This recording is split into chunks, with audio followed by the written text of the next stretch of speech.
सिंधुदुर्ग शहरात मोकाट कुत्र्यांची दहशत दिवसेंदिवस वाढत आहे। शहराच्या बसस्थानक व मुख्य रस्ते, बाजारपेठ, गल्ली बोळात मोकाट कुत्र्यांचा वावर सर्रास वाढलेला दिसून येतो।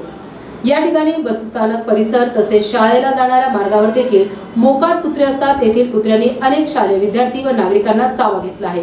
यामुळे सिंधुदुर्ग येथील रहिवासी या मोकाट कुत्र्यांच्या वावराने त्रस्त झाले आहेत। या कुत्र्यांना नगरपंचायत व महामंडळाने पकडून तात्काळ त्यांचा बंदोबस्त करावा अशी मागणी नागरिकांकडून करण्यात येत आहे।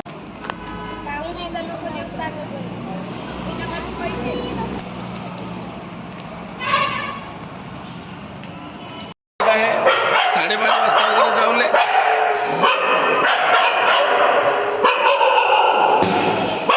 नहीं, वो आप ऐसा करोगे तो चिल्लाएंगे, ठीक है ना? नहीं निकालो, उसका कोई ये नहीं। और तुमको मारना है तो मार भी सकते हो, उसमें कोई बात नहीं, ठीक है ना?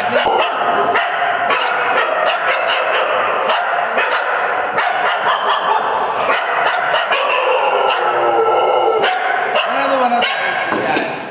चल आजा, साढ़े 9।